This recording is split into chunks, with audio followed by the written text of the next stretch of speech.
Assalamualaikum warahmatullahi wabarakatuh. Selamat pagi anak-anak. Apa kabar hari ini? Semoga tetap dalam lindungan Allah Subhanahu wa taala. Sebelum kita memulai pelajaran hari ini, kita akan berdoa terlebih dahulu. Semoga pembelajaran hari ini berjalan dengan lancar dan mendapatkan hasil yang barokah dan manfaat. Berdoa di dalam hati. Mulai. Selesai. Silakan kalian persiapkan alat tulis kalian masing-masing. Kita hari ini akan mempelajari mengenai teks berita. Mungkin dari kalian, teks berita itu sudah didengar dalam kehidupan kalian sehari-harinya. Mungkin ada yang bisa menjelaskan mengenai berita itu apa? Baiklah, setelah ini kita akan membahas mengenai berita. Sebelum kita melanjutkan pada materi-materi pokok, hari ini Ibu akan menyampaikan mengenai manfaat dari kita mempelajari berita. Manfaat kita mempelajari berita yaitu kita akan menambah wawasan kita dan pengetahuan kita mengenai kejadian yang terjadi di sekitar kita. Serta kita dapat menyimpulkan apa yang dapat kita lakukan jika kita ditempatkan pada posisi dan situasi yang sama seperti yang telah diberitakan. Itu manfaat dari berita. Ibu akan menyampaikan penilaian hari ini mengenai pembelajaran yang akan kita lakukan. Pada akhir pertemuan, Ibu akan memberikan tugas dan kalian akan mengerjakan serta Ibu dapat melihat sejauh mana pemahaman kalian mengenai pembelajaran hari ini. Mungkin kalian bisa mencatat hal-hal yang perlu kalian catat. Sebelum kita melanjutkan pembelajaran, kita akan langsung masuk pada materi inti. Yang pertama yaitu definisi dari berita itu sendiri. Berita itu merupakan laporan hasil kejadian yang terjadi di sekitar kita. Yang mana berita itu dapat disiarkan atau diberitakan menggunakan dua media. Yang pertama yaitu media elektronik dan media cetak.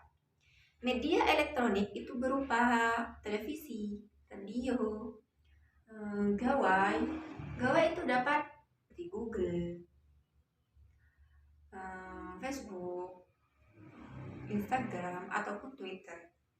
Di sana kita akan menemukan berita yang mungkin terjadi pada sekitar kita. Untuk yang media cetak yaitu melalui koran, majalah, dan lain sebagainya. Berita itu memiliki beberapa kriteria. Di antaranya yaitu aktual. Berita itu bersifat pembaharu atau berita itu sedang booming dibicarakan atau sedang hangat-hangatnya dibicarakan dalam lingkungan masyarakat. Yang kedua itu berita itu harus faktual. Faktual itu berisi kejadian yang benar-benar terjadi pada lingkungan masyarakat. Berita tidak boleh mengandung unsur kebohongan dan berita itu harus bisa diidentifikasi kebenarannya. Selain berita tidak boleh bersifat membohongi, berita ini tidak boleh bersifat memprovokasi masyarakat. Kriteria yang ketiga yaitu penting. Berita itu harus berisi informasi yang dibutuhkan oleh masyarakat. Selain itu, berita itu harus bersifat edukatif. Maksudnya edukatif di sini yaitu harus bersifat mendidik. Dan berita itu juga mudah dipahami oleh masyarakat. Selanjutnya yaitu menarik. Berita itu harus bersifat menarik. Dalam penggunaan bahasa, berita haruslah menggunakan bahasa yang formal atau bahasa sehari-hari sehingga masyarakat itu akan lebih mudah memahami mengenai isi yang telah diberitakan sehingga tidak menimbulkan kebingungan pada masyarakat dan tidak menyebabkan keambiguan. Unsur-unsur dalam teks berita. Dalam teks berita itu mempunyai unsur 5W plus 1H, yang mana unsur-unsur ini berupa unsur pertanyaan yang terdiri dari what, who, where, when, why, and how. What itu apa?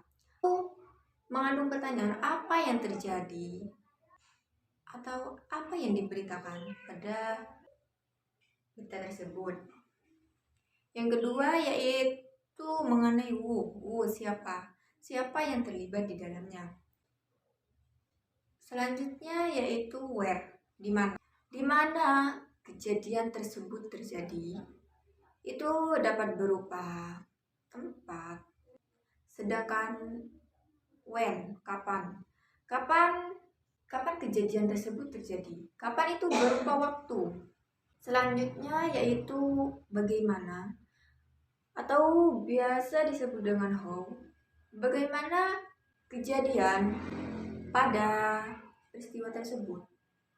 Selanjutnya yaitu why, mengapa atau sebab terjadinya peristiwa tersebut. Selanjutnya kita akan mempelajari mengenai menyimpulkan isi teks berita. Langkah-langkah yang perlu kita lakukan untuk menyimpulkan teks berita diantaranya yaitu kita harus menyimak terlebih dahulu dengan seksama mengenai berita yang telah kita dengar ataupun kita baca.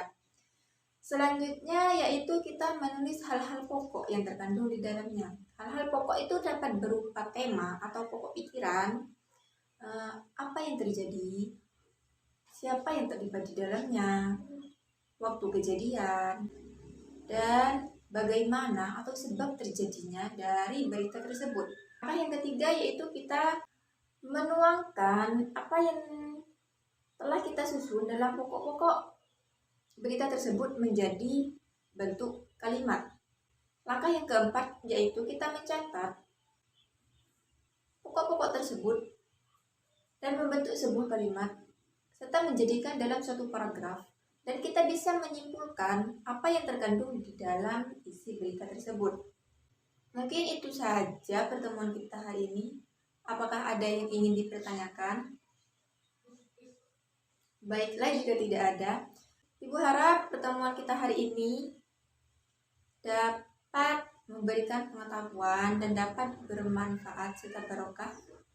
Dan pembelajaran selanjutnya diharapkan lebih aktif lagi di dalam pembelajaran, baik dalam forum diskusi dan lain sebagainya. Mungkin itu saja, sekian dari saya, kurang lebihnya mohon maaf yang sebesar-besarnya. Assalamualaikum warahmatullahi wabarakatuh.